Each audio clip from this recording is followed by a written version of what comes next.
Hey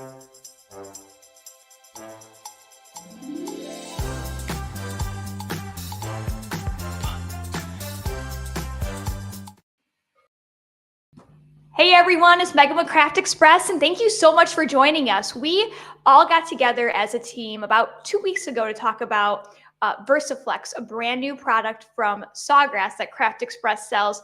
This week, we want to dive deeper into sublimation and creating your own small business with crafting.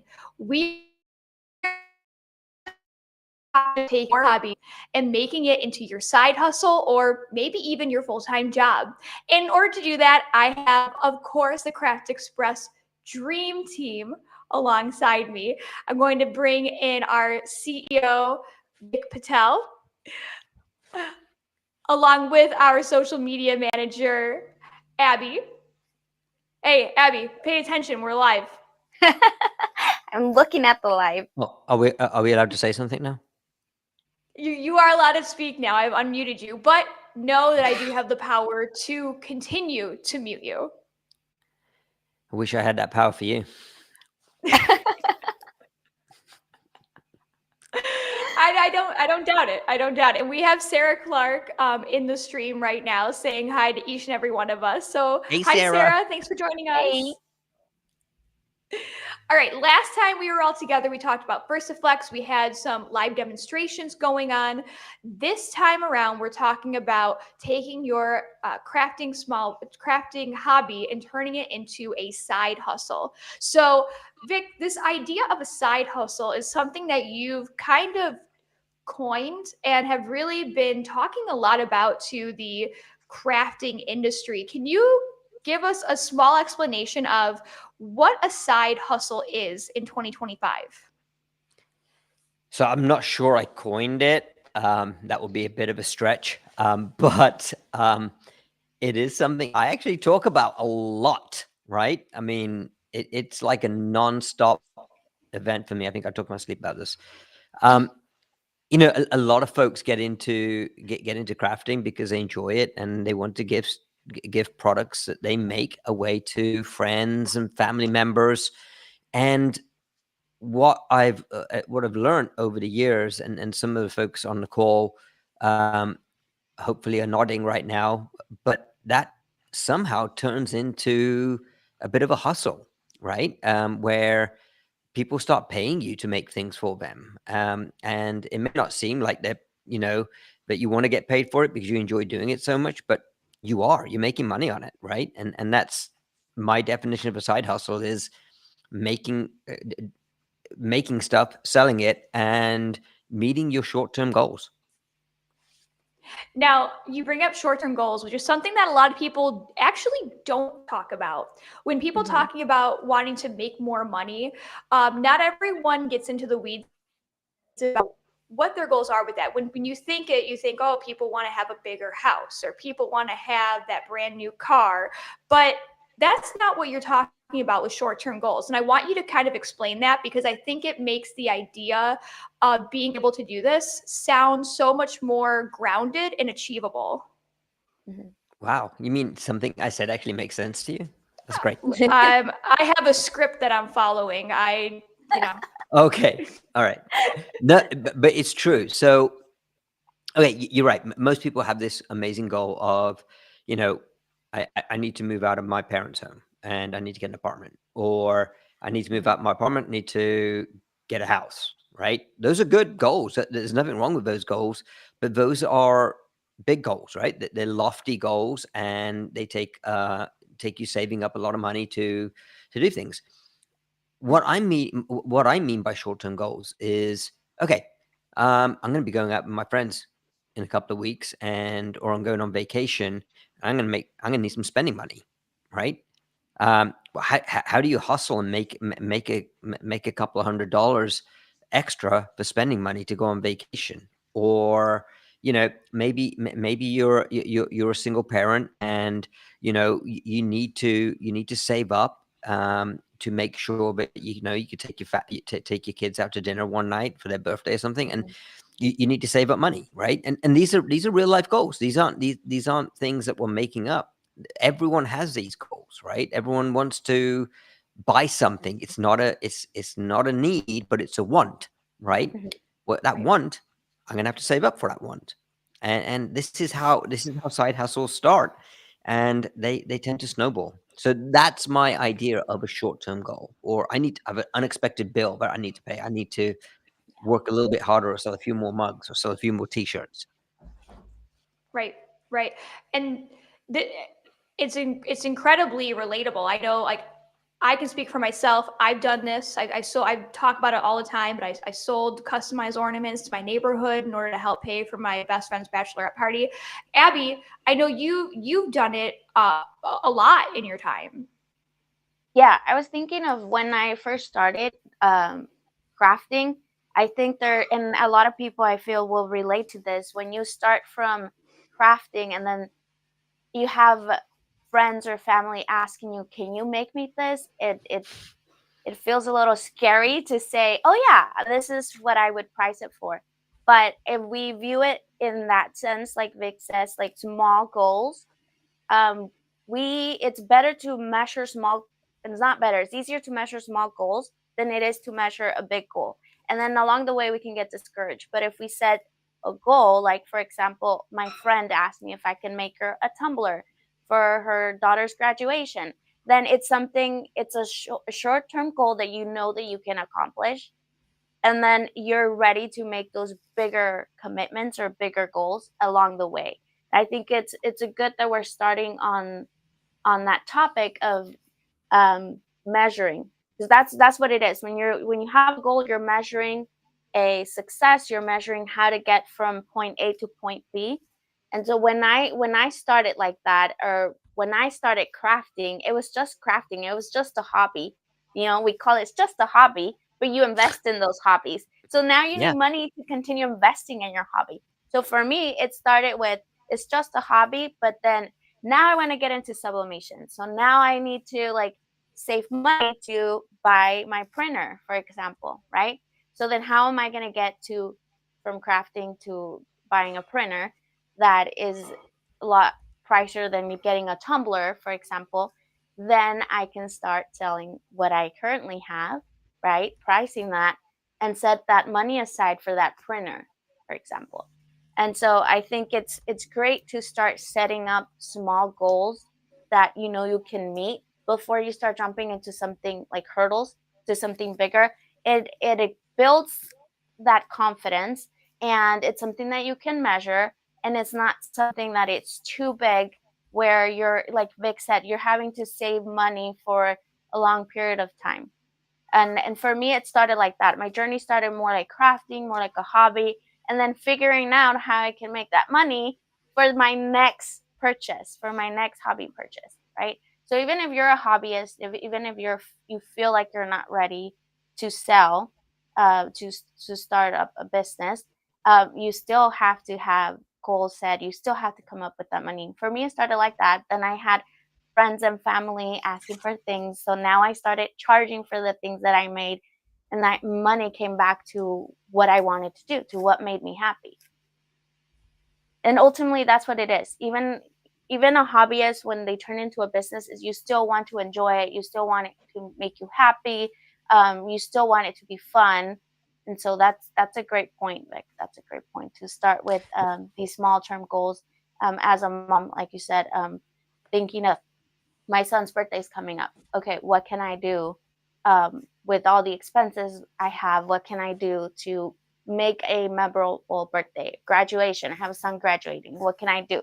So I started offering things to friends. Like, I had other friends, their kids were also graduating. Okay, well, are you interested in this or interested in that? And that's how you start, building up those connections, making that side hustle, like Vic likes to use it. And I feel like it's a good start. And it's motivating, right? Because Yeah. you know that the goal is achievable. It's not something Mhm. that you're going to have to spend days or hours, weeks or months trying to get this accomplished. You can make these small, tiny, incremental achievements that over time they add up. They really do Mhm. add up to be something very, very meaningful. I mean, you we talked about going on vacation or going for a meal. Those all are memories that you can't make otherwise. And but you've done it through all the hustling, and you're prideful about those too. Yep. Yep.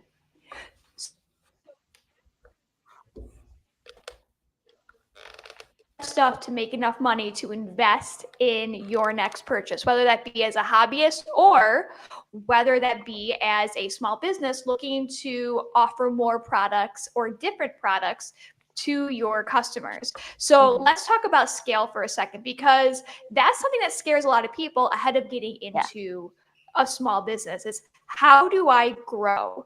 Or how do I manage my growth? And Vic, this is something you've played around with a lot, both as a businessman yourself, both as somebody who speaks to the crafting community at Sawgrass, at Craft Express. Can we talk about scale and return on investment? Sure. I mean, look, you have to scale slowly, right? So a good example is whenever we're at trade shows, people always come to us and say, "Oh my gosh, you got so many great products, or you got so many different heat presses, so many different products that we can make, and we're going to make everything." Right?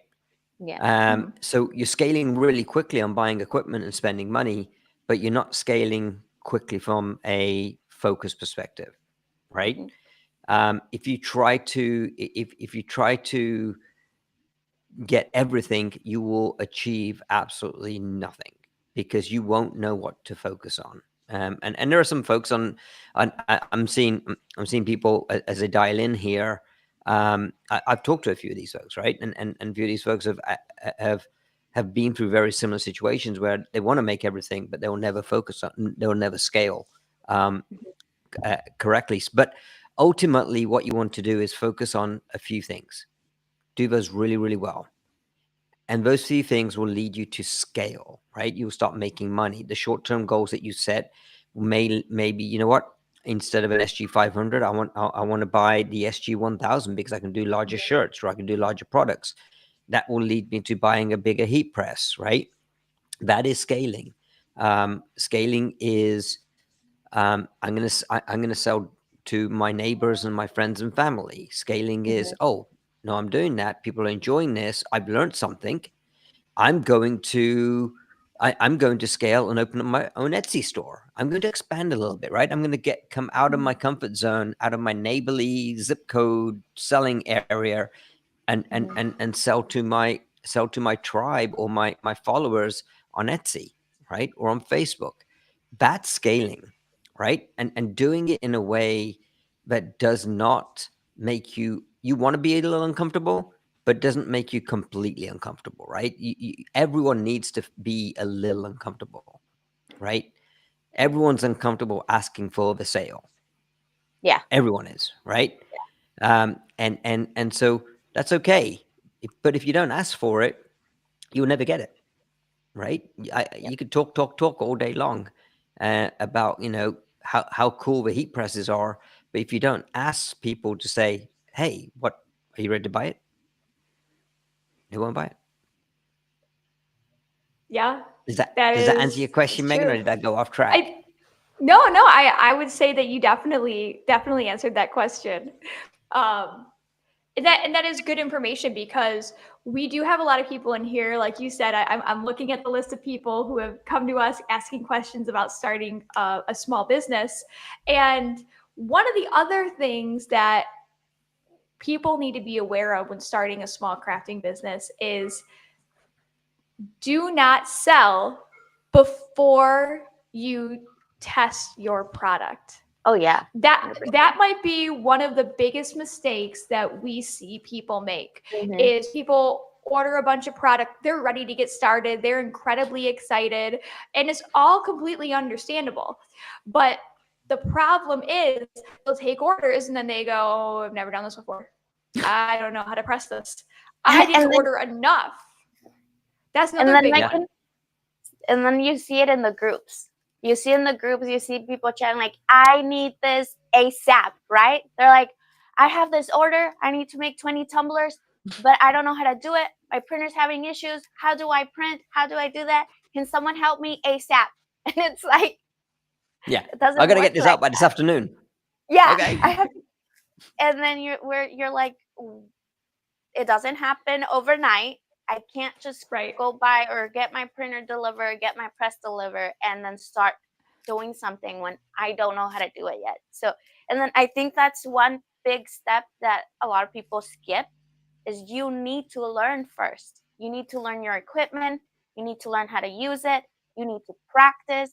You need to get comfortable with it before you start Right. jumping to, I'm going to go sell this, or I'm going to start taking Yeah. orders, or I'm going to go and move on to the next thing when you haven't yet, And gained and we're not that knowledge. we're not saying don't invest without the idea of starting Right, a small business, because you right. definitely, like, if you want to do it, invest with the idea of doing it. But before you start putting your items up for sale, taking orders, etc., make sure you know what you're doing, you perfected the craft, and that you've ordered enough product. Because as we always say, you are going to make many mistakes before you Yes. perfect it. And you want to have some products that you're able to throw away and Yeah.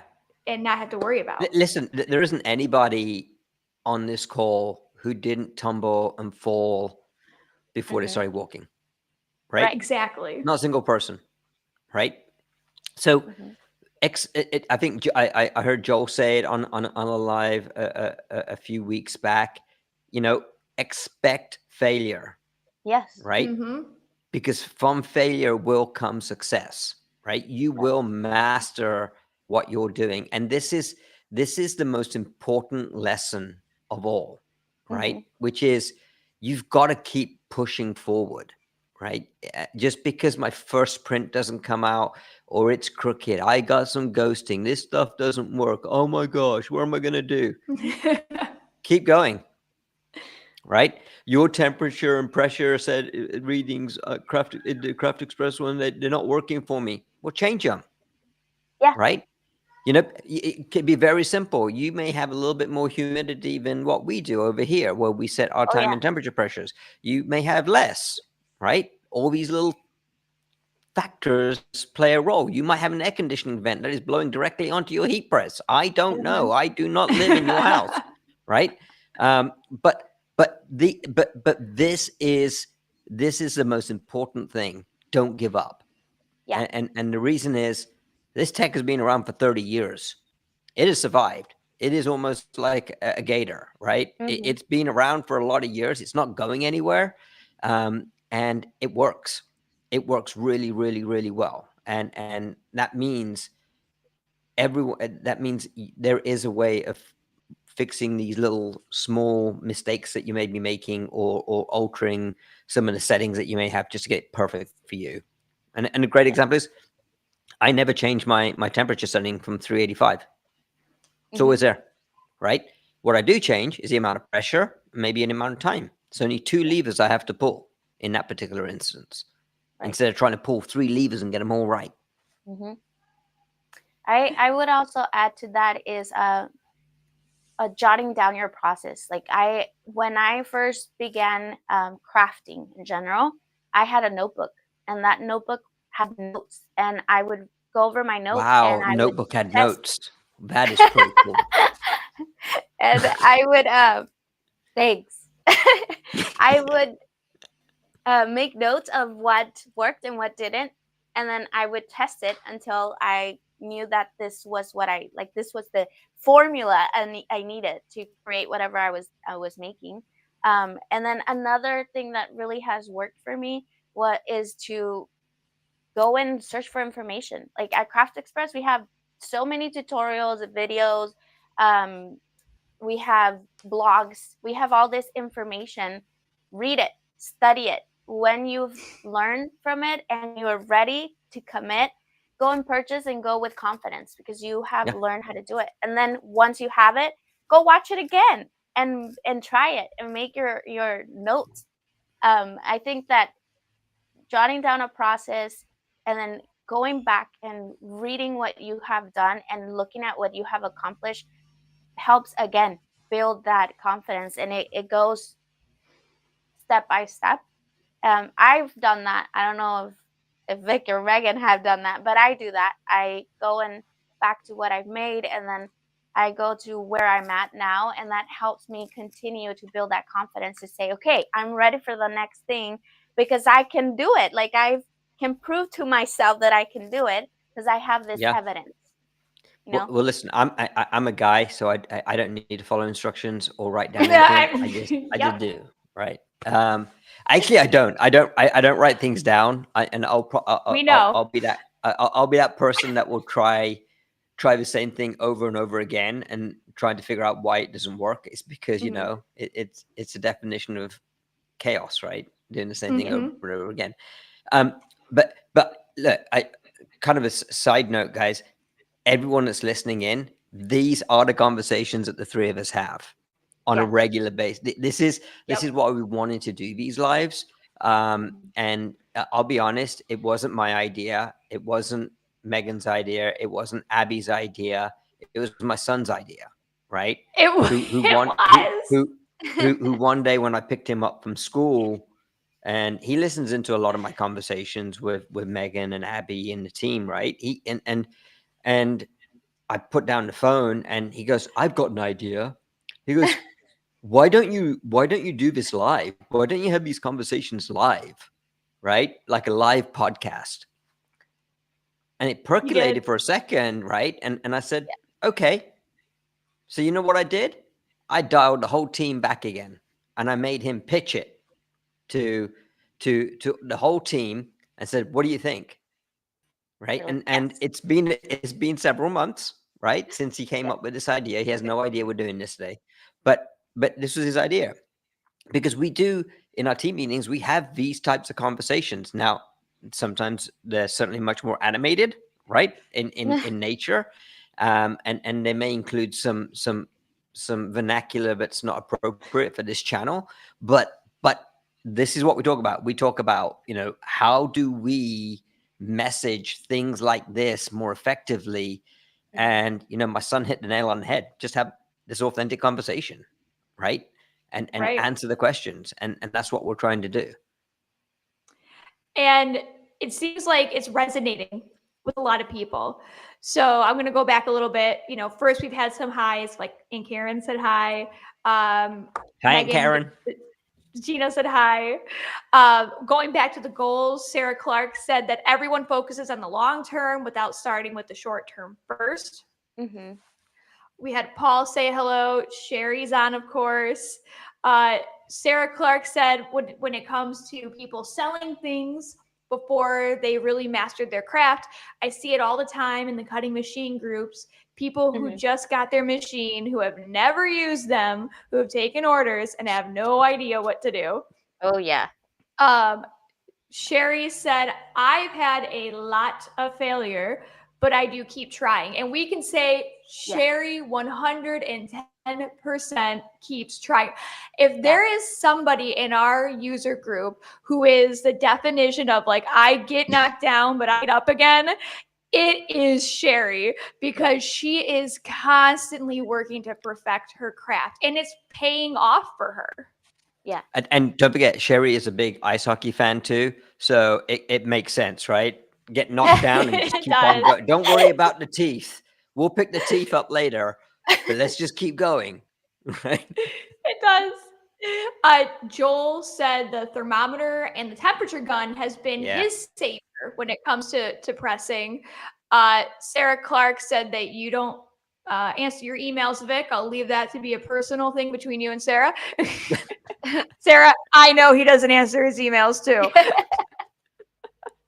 Thanks for calling me out, Sarah. Appreciate it. That will really get you a faster response. That definitely sounds like something that is talked over in meetings. Yeah. Okay, so we've talked about um, breaking out, like overcoming the fear of going from hobbyist to side hustler. We've talked about scale and investment. Let's now move over into marketing, how to properly market yourself to Mm. your tribe, as Vic likes to describe it. One of the things that we hear about from a lot of people as we're talking to them is a fear of putting their stuff out there online because they see the potential for a lot of competition within the crafting community. But it doesn't always have to be that way. Yeah. One of the new things that we've been saying is community over competition, right, Vic? 100%. I've never heard that phrase before, but well done for making something like that up on the fly. No, it Yeah, wasn't. Lori's been saying. Lori said it. Lori Yeah, said we it a while talked about ago. it last on the last live. your best marketing team are your raving fans, and your raving Mhm. fans are your friends and family. Right. Period. Right? And your neighbors. And I one of the things, and Megan rolls her eyes when I say this, but you know, you sell within your zip code. Mhm. You don't compete with anyone else, right? Period. Right? Your sales territory is your zip code. And what that really means, or your tribe, what that really means are the people that you surround yourself with, the people that you can actually get honest feedback from. And you know what, guys? Don't ask people, does this look good? Ask Mhm. people, how can this be improved? Right? Or what could I do better? Always look for the bad news first and the good news last. Right? That's the only way you're going to improve. Now, the whole selling in your zip code part is really important, and because you do want to reach out to these different groups and chat about what you do, etc., because there is no real competition, right? Ultimately, if you're selling within your zip code and you're making ornaments, um, you're not competing. I'm in Charleston, South Carolina. I'm not competing with someone I know in Washington State who also makes ornaments. And Mhm. and she may have a better way of sublimating those ornaments, and you might actually learn a thing or two. She may have a better way of promoting those ornaments, and you might learn a thing or two. Talk, right? Ask questions. And I think this is one of the few communities that I know of that is willing to share success stories and mentor people um, about how to grow each individual's business or grow their skill sets, right? Which is just as Mhm. important. And and I think that it's really important to talk. And honestly, I've also used this example. I might be making ornaments, but the guy across the street who also sublimates may be making T-shirts. We don't Mhm. compete, but we can still share stories and we can still learn from each other and we can still work together, right? So again, marketing is not necessarily always about spending money. Marketing is about how you present yourself and how you leverage the resources that are around you. And your best resources are your friends and family. Mhm. And one of the other great resources that everybody has free access to is social media. Yeah. Abby, for a while, you made your living off of being an influencer in the crafting Right. world. So, social media, I mean, aside from the fact that you now have this amazing social media job at Craft Express, but Yes. social media has been your bread and butter for a long time. So, what is Mhm. it that people need to know to help make themselves stand out social media wise to get attention and sales? It is so simple that it is so simple that I think we skip that part and think it doesn't matter. But personality, just showing who you are, being approachable. You don't have to fake it. You don't have to smile all the time if you don't feel like smiling all the time, but have fun with it. So what I learned is you create a brand, and you yourself are a brand. So when you are going out there, putting yourself out there in social media, be yourself. I learned that. I had so much fun, And that's what attracted people to come watch what I was doing or what I was sharing, what I was creating, to purchase from those links, was just being myself, showing my personality whenever I was doing a video or being live. And in stories, like for example, some social medias, right? You can share stories and stuff. Just being yourself, sharing a story, crafting, and then people will come. Even if you're selling a product, but you're sharing a story when you're making a video or doing a live, you will attract people. Because who can relate to a mom that at home and is making something for their children? Who can relate to that? There's so many people out there that can relate to that. Who can relate to the And go ahead. and Sarah makes a great point. She says it's okay. Don't worry about making mistakes, because Yeah. I just did. I tried to print something. I had the wrong size paper in the printer, Uh-huh. and I was gonna make some flip flops, some sliders, as well live, and I had the wrong paper in there. So yeah, and by the way, I was testing how small a piece of paper I could put through a printer. That's why I had this tiny piece of paper in the printer. That's pretty tiny. It's like 2.5 inches by 5, Mm-hmm. and the Sawgrass printer took it. This is my first test. It does work. So I just proved concept. That's awesome. Yeah. And that's Well, a great. Sorry, Megan. I was just gonna. No, go ahead. That's a great point. So even like I did a lot of lives when I was an influencer, and I did a lot of mistakes during the lives.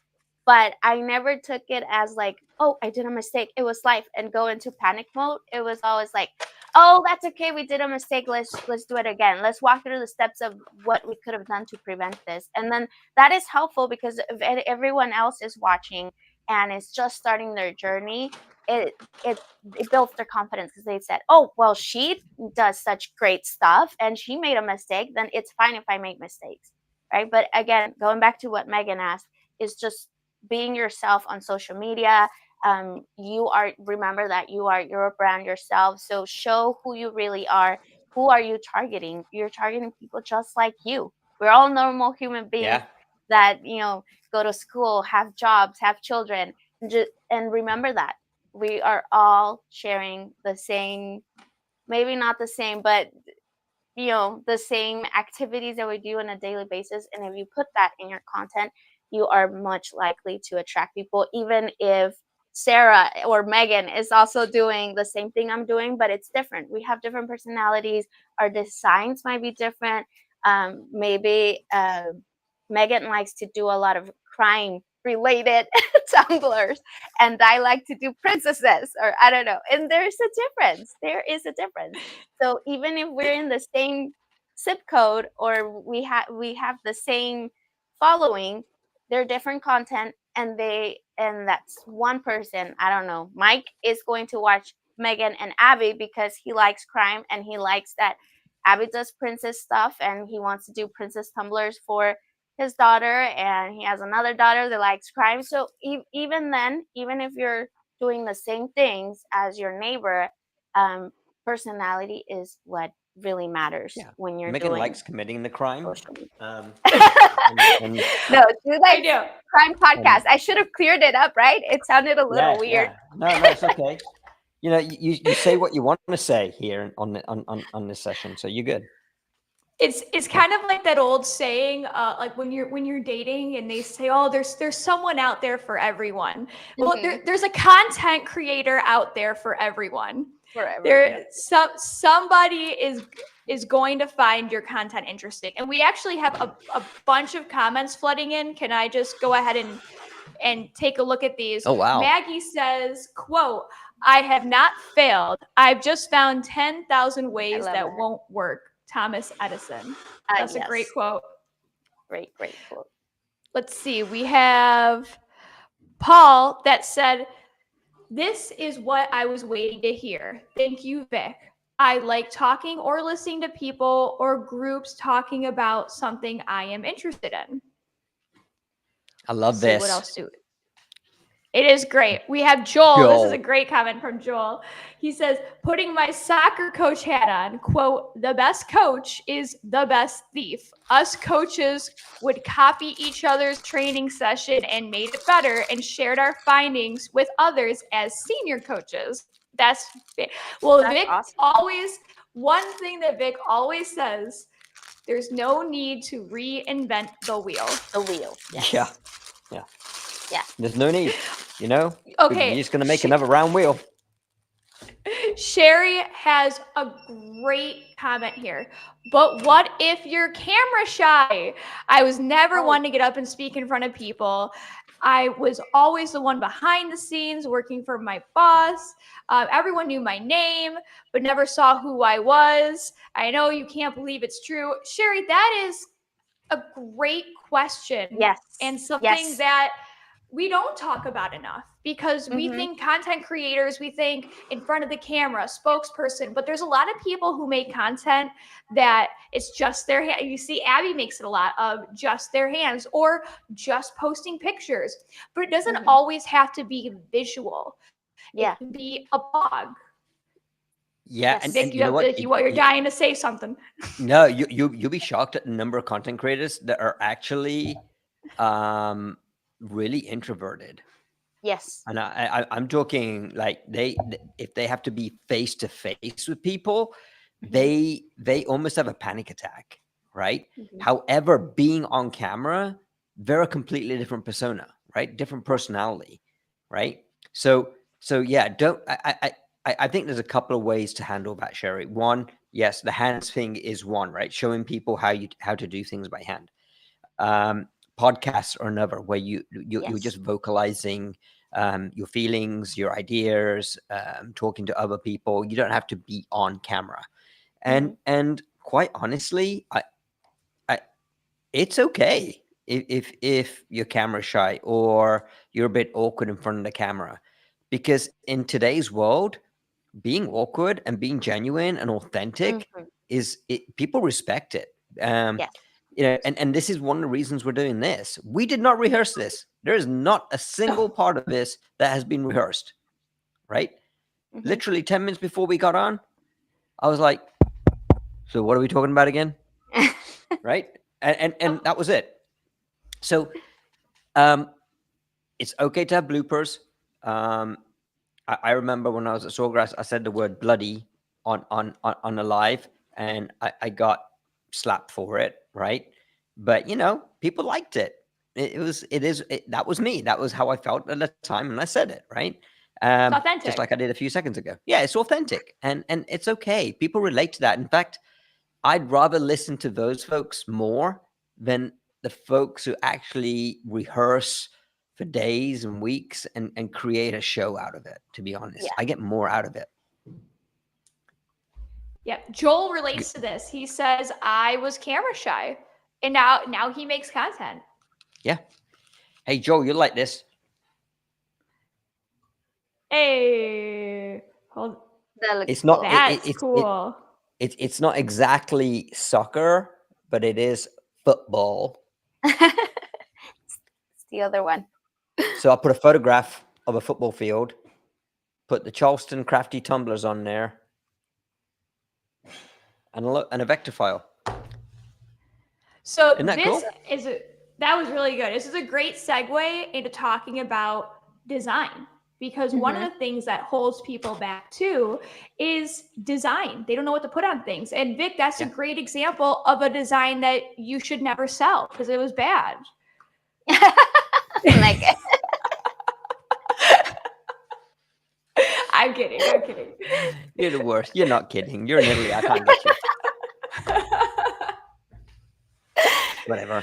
But one of the things we do hear a lot from people is, I'm not a designer.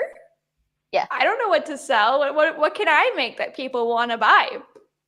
And there are a lot of different ways to combat this. One is you can get an Etsy, and you can buy designs on Etsy, but you can also create your own designs using, Photoshop, Canva, a lot of different design softwares. Abby, I know you use them a lot. I use Procreate. So if you like drawing, Procreate. yeah, that's a great one too. But, you know, here at Craft Express, we also want to help you in that journey of designing. So Vic, I'll let you go ahead and take this one. Oh, you want me to take this one? You can take this one. Okay. Yeah. So this is actually near and dear to my heart, because um, a while back, as Megan said, folks will buy our equipment, folks will buy the printers, etc. And where do we go now, right? So there are many places that people can go. They can go to the design, my Sawgrass Design Studio. They can go to Photoshop. They can go to they can go to all sorts of places to get graphics, right? Um, but people were really looking for a place to start. They were looking for templates for our blanks, etc., etc.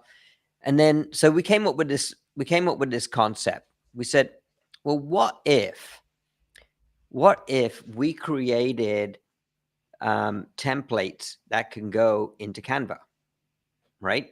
So people struggle with Photoshop, right? It's hard, Mhm. and people pay a lot of money for it, and it's difficult to navigate. Um, People don't want to use maybe my Sawgrass, which is fine, right? For many various reasons. They may have their artwork stored somewhere else. But there's one universal tool which over the last several years has really become this go-to tool for designing, whether you're designing for your social media posts or whether you're designing a catalog, whatever it is. And Canva is it. Canva is over the years really surpassed the number of users that actually use Adobe and things like that. And we were watching the team and I we were watching this live with Canva, and we said, wouldn't it be cool if we put all of our blank templates in Canva, right? So that when they go to when they go to the coffee mug section, the 15-ounce mug section, there is a link in there that just opens up a brand new Canva template that goes into your folders that you get to keep forever and ever and ever, right? Mhm. So you can keep using it. So you're designing within the template, and then once you're done, you're just downloading that image and you're pushing it to your printer, right? Mhm. So yeah, we do. We sell the Sawgrass printer here. It's all good, right? But not everyone has a Sawgrass printer. You may have an Epson, you may have a Brother printer, which is all good, right? And it works for you. So why should we limit ourselves to just pushing out files that can output to a single printer? Um, because our customers, our family here at Craft Express, they don't always use that one printer. So Yeah. Canva is that tool. It outputs a PNG file or a PDF file that you can send to your sublimation printer, right?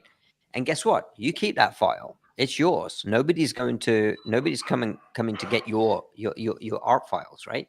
It's in your Canva account, whether it's a free Canva account or whether it's a paid Canva account. So in order to evolve from that, um, we sort of sat around the table and we said, well, hold on a minute. What if we provided some designs in some of these templates, right? Some artwork that you can manipulate and change. Um, is it going to be an exhaustive supply of clip arts and this and that? No. But maybe it's a starting point for someone to use, right? Maybe a marble coaster like the one Abby did yesterday on Instagram, right? Mhm. Where you can go in, you can purchase the artwork with the template for like $2, and that file is yours forever. It's completely licensed artwork, so you can take it and resell. You can sell it, as in sell the finished product elsewhere.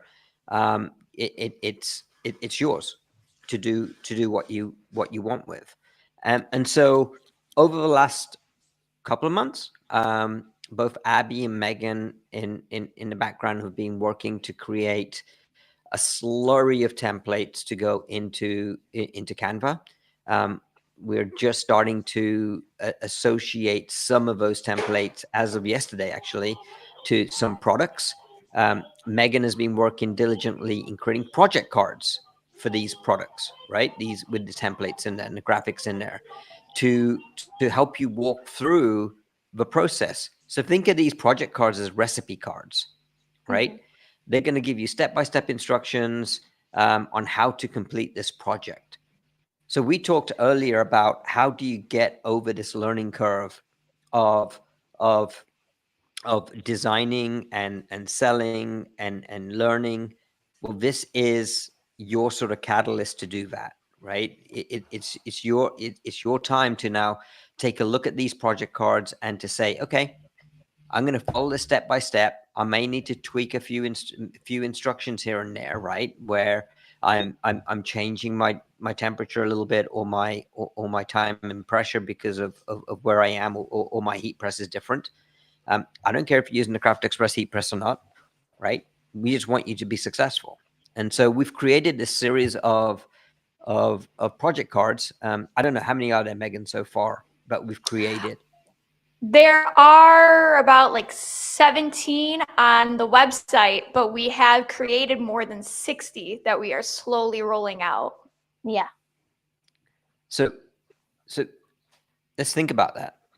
It's pretty cool, right? I mean, we've spent all this time sort of curating all these designs. Again, these designs are not like the designs in Canva. They're not. It's not a Canva design.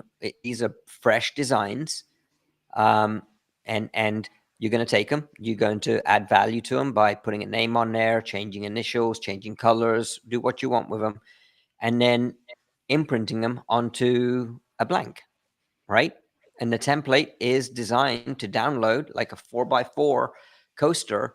The template's already designed at 4.25 to take the bleed into consideration. So when you print it, you're just putting your coaster over the template and putting it into the heat press. So Am I correct? You are correct. Wow. Why don't we take a look? Why don't we take a look? Maggie goes, what's the keyword? If you go to resources, there's project cards listed in the resources on our website. On our website, Maggie, not in Canva. So let's see. But not in Canva. Everyone should Sherry see goes, my screen. Sherry's like, I'm getting to love Sawgrass more and more. But you can bring your artwork into Sawgrass. Correct. You can. And again, this is not to replace any design tool. This is to help you and enhance your experience in general. So this is our Craft Express website. If you type in the word project card, you're going to see a group of cards that we've already started in here. All of these are completely customizable. A lot of them are customizable with names, but some do allow you to put photographs into areas. And again, this is a very small sampling of what we are going to be rolling out. Let's take a look at this one, for example. This is a pillowcase where you can customize the name and you can drop 3 photographs into here. What happens is when you press the add to cart button and you pay for this product, what's going to happen, it will be sent to you automatically. And when you open up that email, it's going to have a link. When you click on it, it's going to download a PDF. That PDF is going to have the time, temperature, and pressure for pressing this item, directions on how to use this design in Canva, how to print it, and how to press it onto the pillowcase. And it will also have a link, 2 links actually in the PDF. One is where you click to go ahead and open up Canva to do the manipulation of the product, and another link to the actual product of a pillowcase on our website if you don't have one or you need to buy more so you can easily purchase a pillowcase. So it's very intuitive. It comes to your email right away. It's quick to work with. We have a bunch of designs where you can customize, but we know some of you don't even want to customize some designs. Sometimes you just want a really fun, simple design that you can print and press. We have a bunch of those rolling out as well. So it's going to be a really great mix of items. I'm really excited for this. Like, I'm so excited that we're sharing it today during this live because it's It was kind of it was a conversation. Should we share it? Should we tell people? yeah. Yeah, why not? We worked hard enough for it. Um, This is awesome. We yeah, hope but tell us what. that you love it. Yeah. Yeah, tell us what you guys think. Is Canva the right tool? I think it is because everyone uses it. Even me, born in 1936, I use it. So it works. And guys, it actually works. And there are some tips and tricks that we can show you on Canva on how to download a higher resolution image, which is very important. But also, I think at the end of the day, whether you download the free template or you download a template with the art in there, um, it's an opportunity for you to keep your design tool and keep all your design stuff in Canva, Mhm. and just design away, right? And in a platform that you're familiar with, and also that blank template is yours. It actually creates a brand new, fresh template and sits in your account forever until you decide to delete it. Right? So you can keep going back to that. You can create your own library of Craft Express blank templates. Mhm. It's an Let's see. We have easy. Oh, sorry. Go ahead. I was just say we have some comments rolling in about this. Sherry says this is going to be another great tool for the Craft Express family. Maggie says very cool. Uh, Sherry said I love it already. I tried using it, but since she was using Sawgrass, she took a step back from Canva. Now she'll be going back and checking out Canva. Joel said, great job. Nice additions for crafters to use. And let's see what else. Sherry said, does it sit in Canva or Craft Express? So the template links, the initial template link sits in Craft Express. Okay. When you, either course you take, whether you get the free link with the blank template or the one with the graphic, when you hit that link, it will automatically take you to Canva. If you're already logged in, it will ask you, would you like to create this template? And you click yes, and it will save that template in your Canva.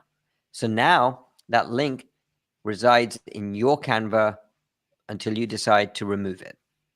Period. Yeah. Abby, you had something you were going to say before I cut you off. It's fine. I was just gonna say that it's I feel like Canva is such a great program to use or website to use because it is easy. Like you don't have to be. We talked about, like Vic mentioned this. You don't have to be very knowledgeable in technology or have this designing knowledge. You can just go and download our templates, design and print. And I think that's another tool that we're giving you to just simplify your work. You don't have to worry about measuring. You don't have to worry about all that stuff. The measuring process. I feel like it's one of the questions that I would constantly get in our videos. So forget about the measuring. Just download the template and start working. So it makes the process even quicker. The learning Yeah. curve is shortened. Start Yeah, designing, right? yeah. Download, start designing, print, and there you go. So Maggie says, can you go over one more time how the templates work? So if you type in project card on our Craft Express website, and you click on a project that you would like to make, you purchase it. It's going to send an email automatically to your email address. You will click on the link, which will download a PDF. That PDF has a link inside of it to the project that will take you into Canva for you to, edit it if you want to, print or delete everything off you want and template. We will have free templates available for every product that leads you straight to Canva without a design on them. They're just not up yet. Give me some time. Tomorrow? Sounds like tomorrow is going to be the day. No. Let's do it right. But yeah, Maggie, does that make sense?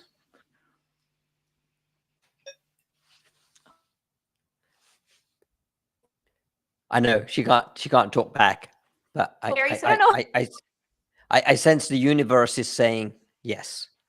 I hope so. It's simple. It works well. I've been testing it the past few days. I haven't had any issues. Maggie says yes. So we're good. I love it. Vic, what are you printing? Huh? You're printing something. Don't matter. Yeah, I'm working. I'm very, very busy. Sure. You're just concerned.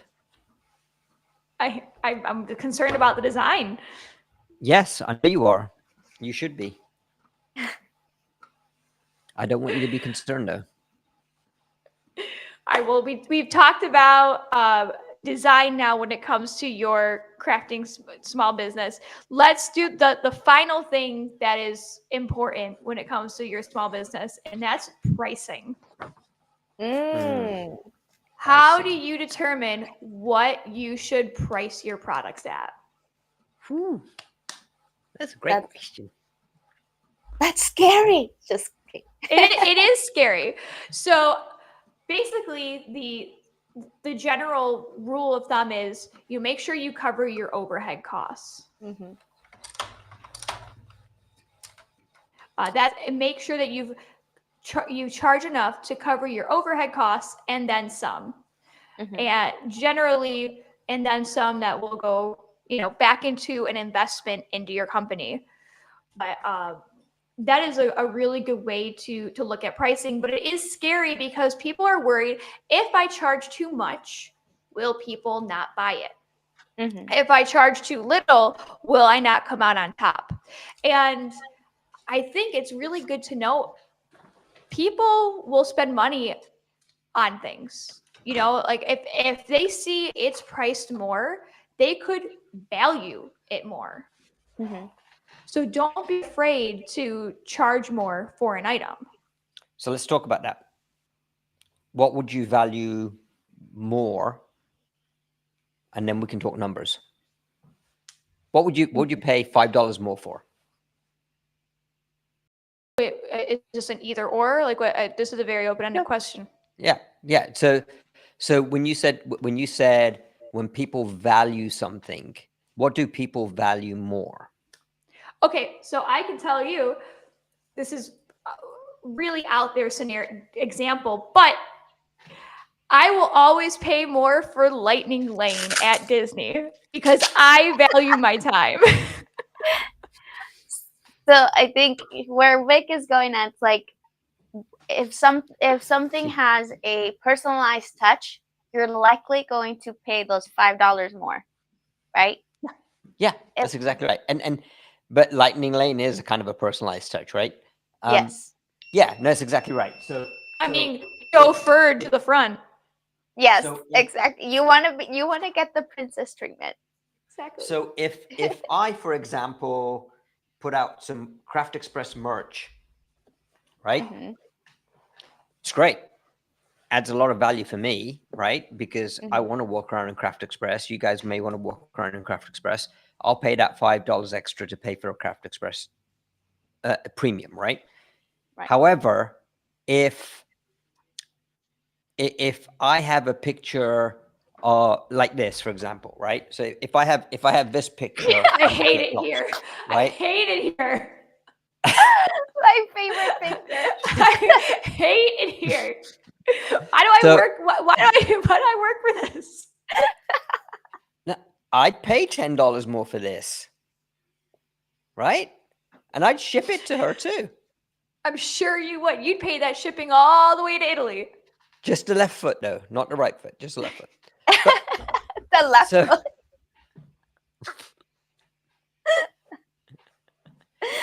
I love this. This is great. Turned out brilliantly. We should wear those on the next show we have to go to. The whole Yeah, team wears them. I for no, sure. never.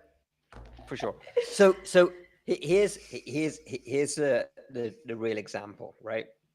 So if you go to a marketplace and you see a product with your favorite company logo on there and it's Hmm. priced at $10, or you have the option to put your kid's picture on the same product, um, and you you'll pay an extra $10.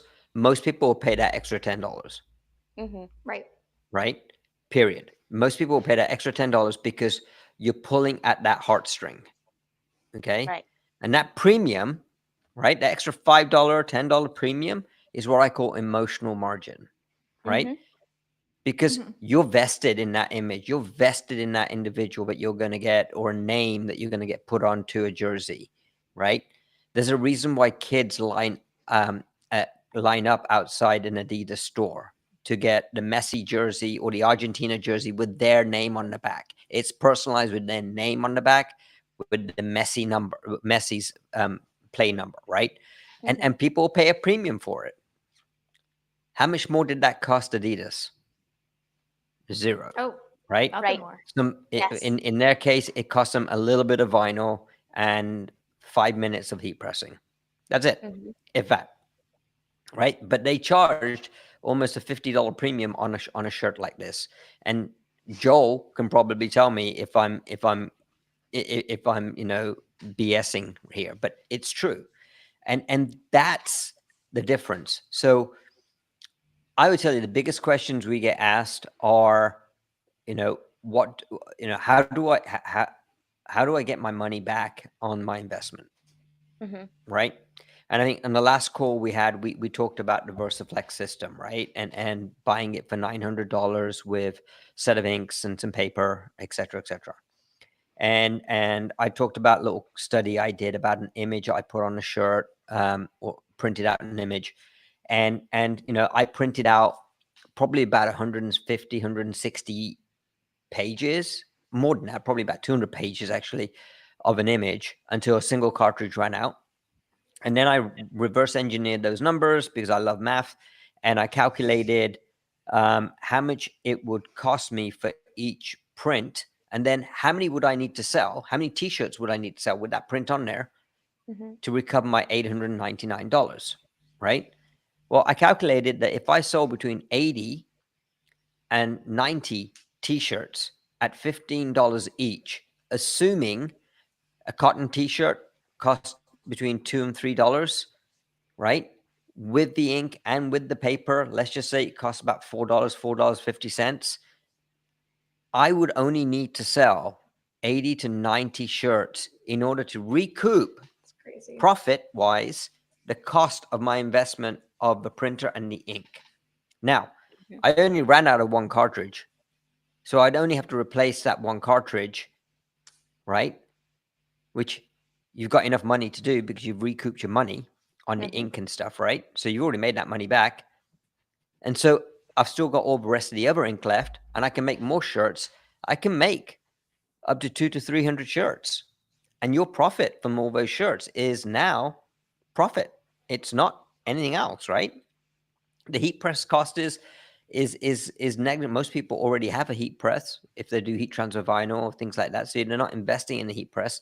And if you are, your heat press cost is a couple of $100, 300, $400 at the most. And you're recouping that by selling what? Another 20, 30 printers? I mean, Hmm. T-shirts. So Yeah. if you're going to monetize it, if you're going to make a small business out of it, that's the way you need to think, right? Talk about small goals, right? We go back to where we started, Hmm. right?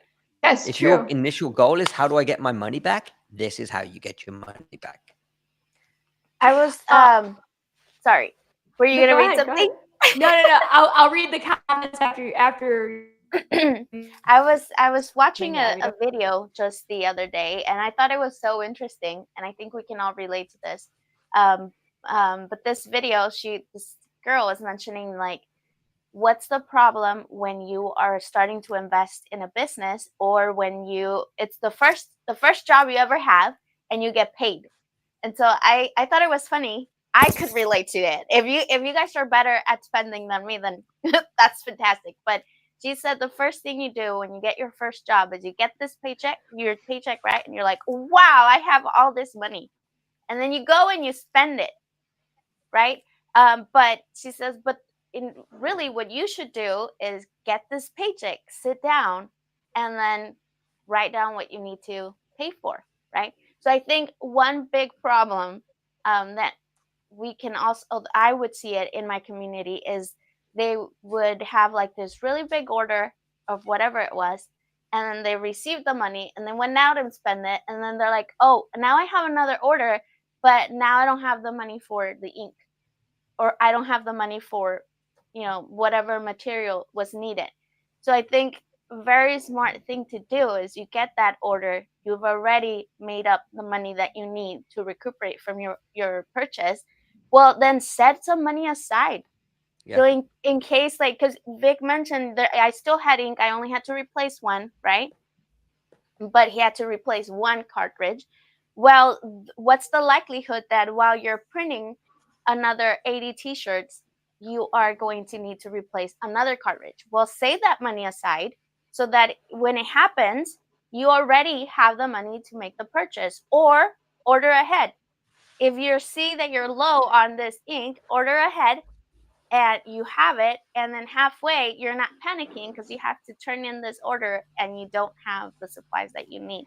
So I thought that was interesting, because I personally did do that.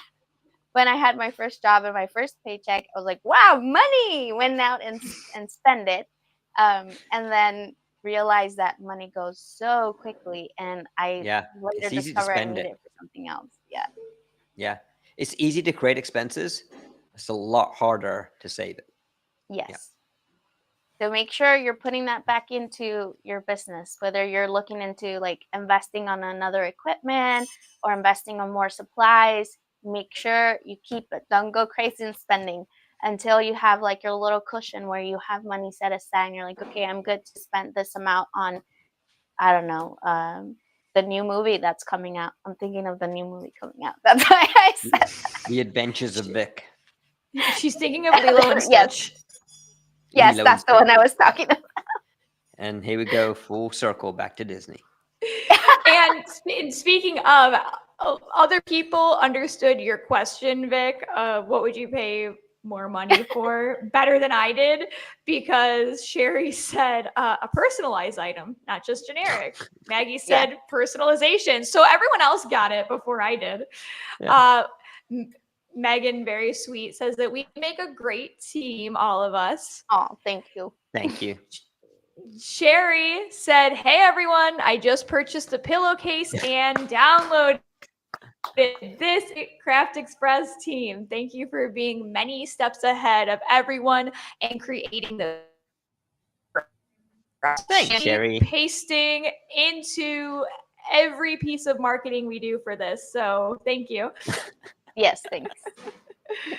Let's see what else we have here. Joel said, static design, $15. Custom design, front side only, $19.99. Front and back, $24.99. Custom name on the back, $35 per shirt. Joel has it I love down. that. He has it down. Joel, love I'm that. actually going to I'm going to take those numbers and run them through. I just took a picture of the screen.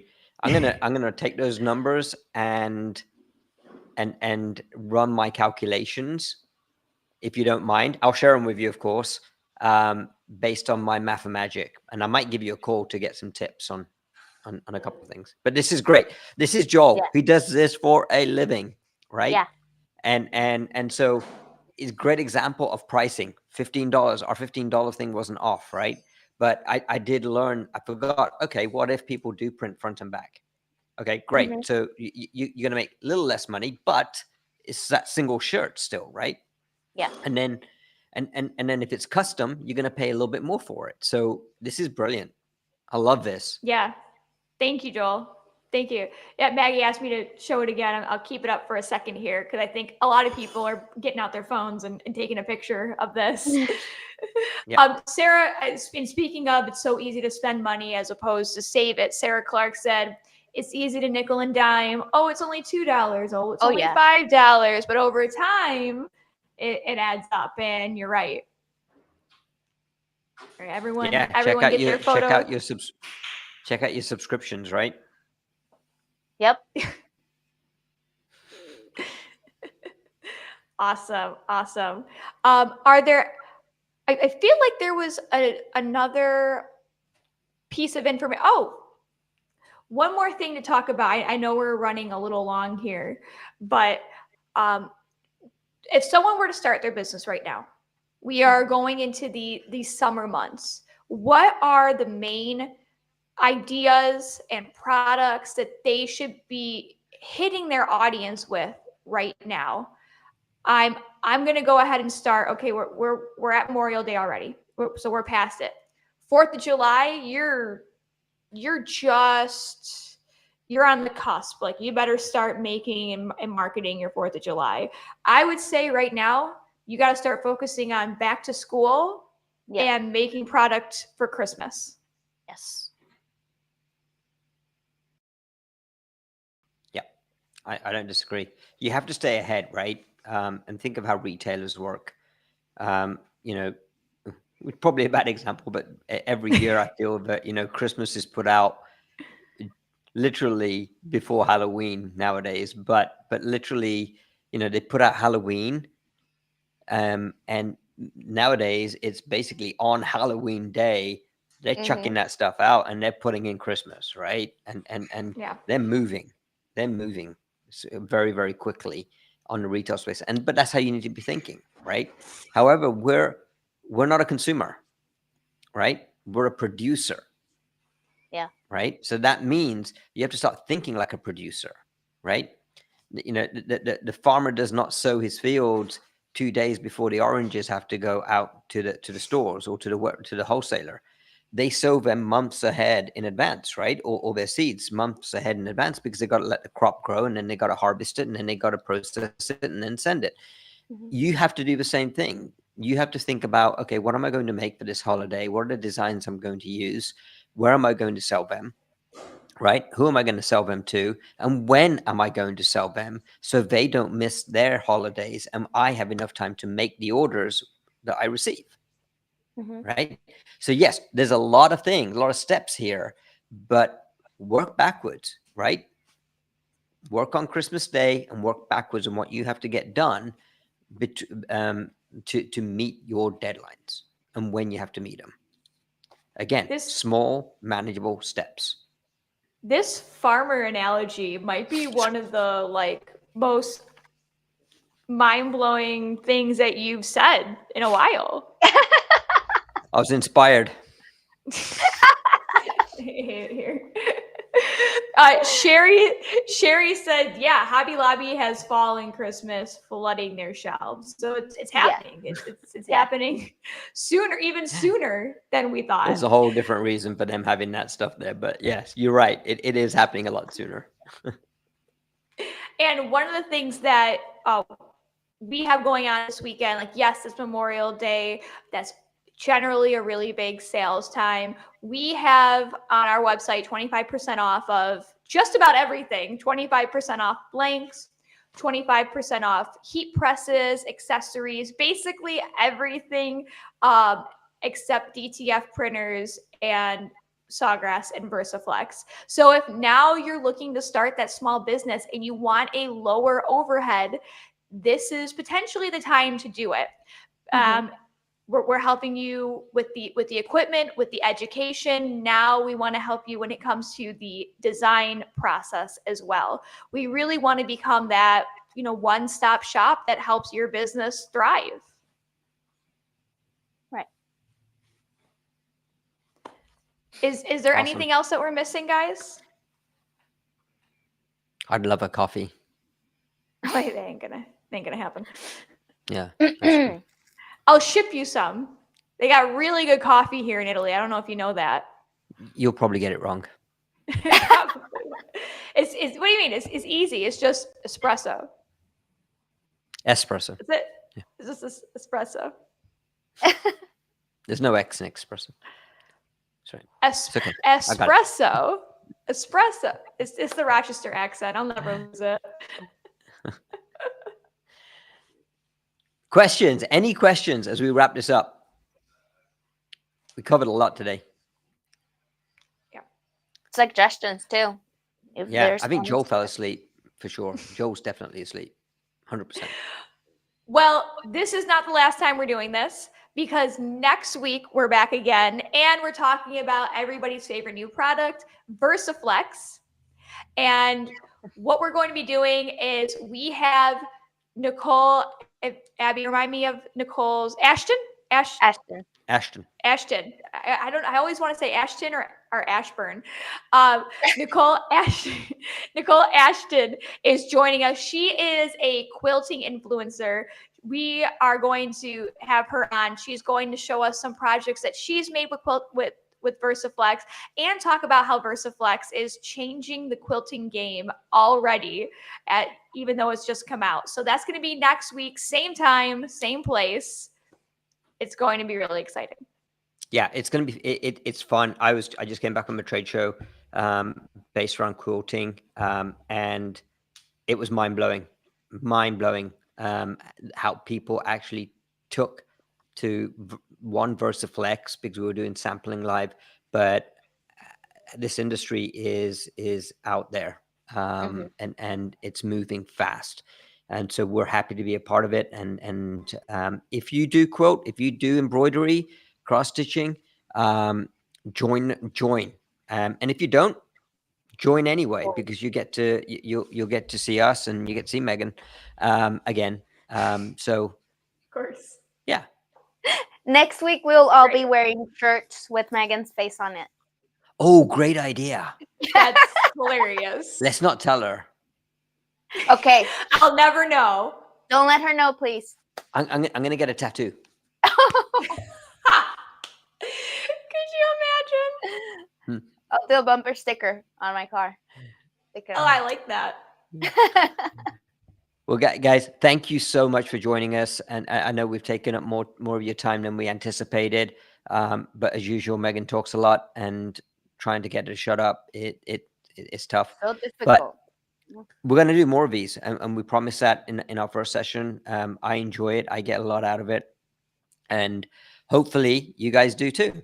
So look forward to seeing you. Share this. The links will be going out. And please share the link so other people can see it. Get people to follow us on Facebook. If you like this, then that means there's a good chance that somebody else might enjoy these conversations too. And again, we learn more from you guys, and then you learn from us. So we want to be a part of this conversation too.